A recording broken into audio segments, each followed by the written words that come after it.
Welcome to Worst Anime Ever, a series where I reluctantly watch a variety of anime the general public considers to be dog shit or painfully mediocre at best, in a journey to find the worst one or pleasantly come upon a hidden gem.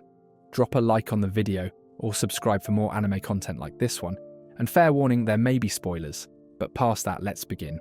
Today we are looking at Wise Man's Grandchild with a 6.6 on my anime list. Not the best rating, I'll admit, but here is a brief description for those of you who only watch peak anime. In the Kingdom of Earlshide, Merlin Wolford was once celebrated as a legendary hero, renowned for his extraordinary power and remarkable achievements. Yearning for a peaceful existence, he retreats to a quiet life in the remote countryside, where he devotes himself to raising an orphan he rescued. This child, Shin, is actually a modern-day Japanese salaryman reincarnated into Merlin's world, retaining the memories of his previous life. As Shin grows up, he demonstrates exceptional skill in both magic and combat, consistently astonishing Merlin. However, by the time he turns 15, it becomes clear that while Shin excels in battle, he's sorely lacking in social skills, common sense, and practical responsibility. To help him grow beyond his combat abilities, Merlin arranges for Shin to attend the kingdom's magic academy, where he can learn alongside other teenagers.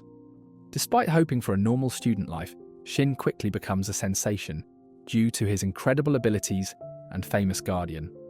As he navigates his new life in the capital, he forms friendships, uncovers more about the world, and faces off against the dark forces threatening the kingdom. So yeah, it's your favourite Isekai fantasy setup. The main character dies, gets reborn into another world ridiculously overpowered, and of course, ends up attending a magic school. Lucky us. Now let's be for real. The whole OP protagonist goes to magic school trope is beyond overdone. We all fucking know this. But an overused premise isn't inherently bad. It can still work as a solid framework, especially when the focus shifts to strong character writing, rather than some overly complex plot. Honestly, that's kind of the whole point of setting your story in a magic school. It keeps the protagonist surrounded by the same classmates day in, day out, giving the writer plenty of chances to flesh out interesting, dynamic characters. And ironically, the writers do succeed here. Well, not really, actually not at all. But let me cook for a bit. The dynamics between the characters are pretty solid. There are some funny moments here that somehow aren't cringe, while also managing to actively make fun of the standard tropes and cliches the show itself has. The characters bounce off of each other very well, and I never get upset whenever the whole group banters with each other. Despite that though, the characters themselves are extremely hollow.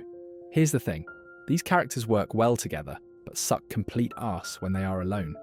They need the whole group to function, or they become boring and lifeless. Matter of fact, even just two characters on screen is a chore to watch. Now this wouldn't be a problem if each of these characters were individually fleshed out and entertaining by themselves, but nobody can have nice things, I guess. Again, for any of these characters to work, they need the whole entire cast to be enjoyable to watch, which is especially true for the main character.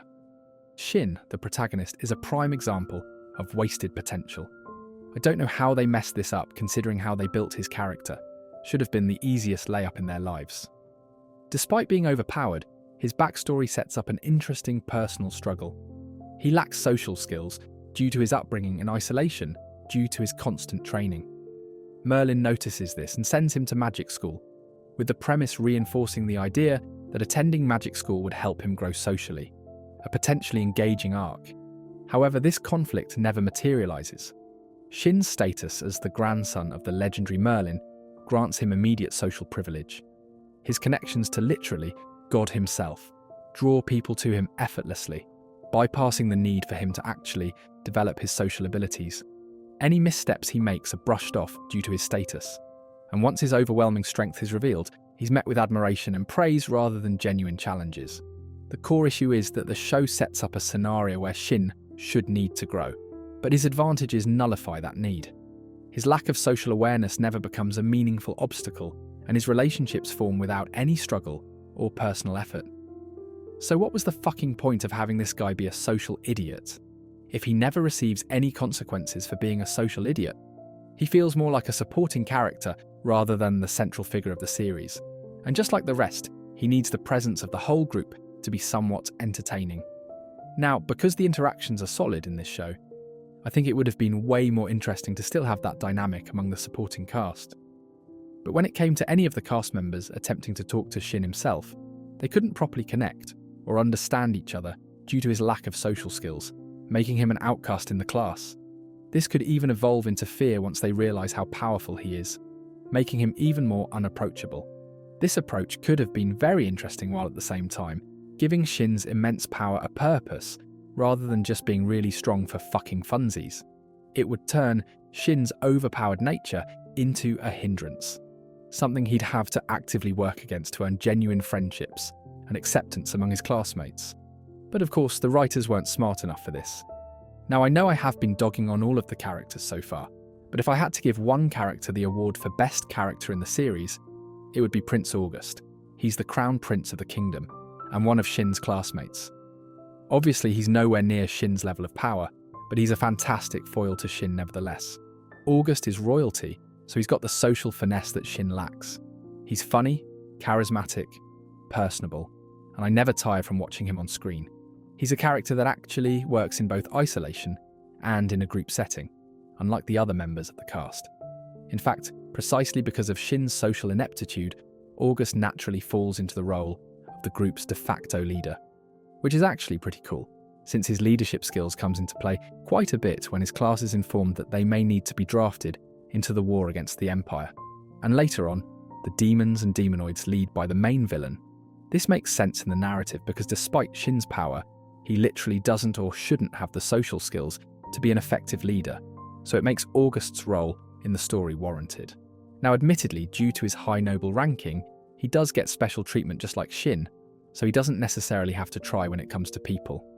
But unlike Shin's special treatment, August uses that to his advantage in creative ways.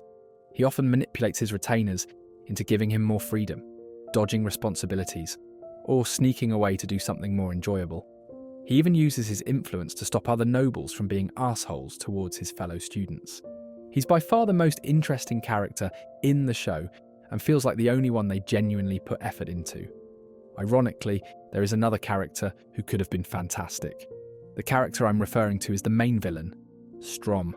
To start off, he has an incredibly strong backstory.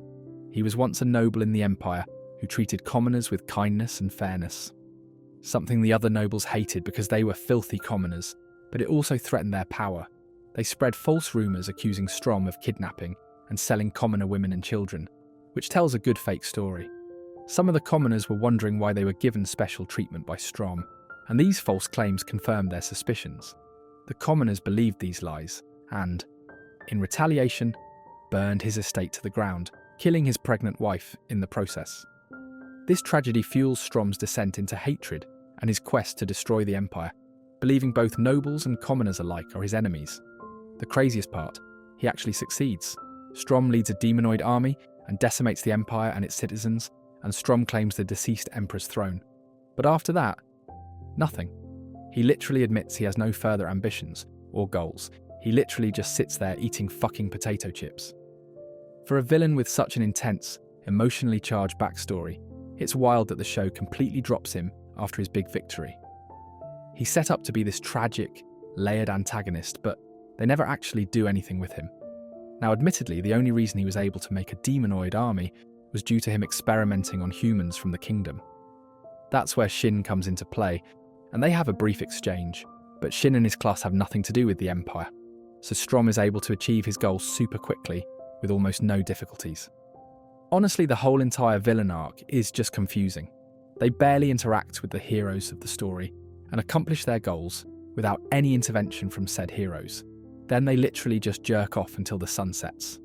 It gets to the point where the generals of the demon army lead an attack on one of the kingdoms just to get Strom's attention, to get off his lazy ass and accomplish more than his initial goal.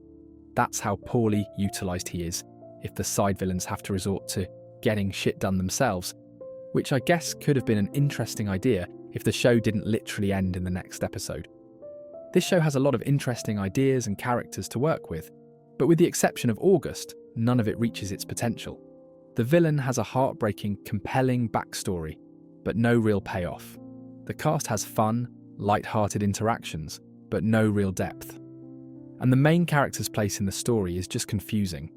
He's set up for growth but never gets the chance to actually grow. I'd give this anime a 6 out of 10. If you literally have nothing else to watch and you're already caught up on solo leveling, then watching this might, and heavy emphasis on the might, be enjoyable, but I predict that you're going to stop watching it halfway through, because I almost did several times. Again, there's no complexity in any way, shape or form to this story, despite the fact that there are a lot of ideas being tossed around.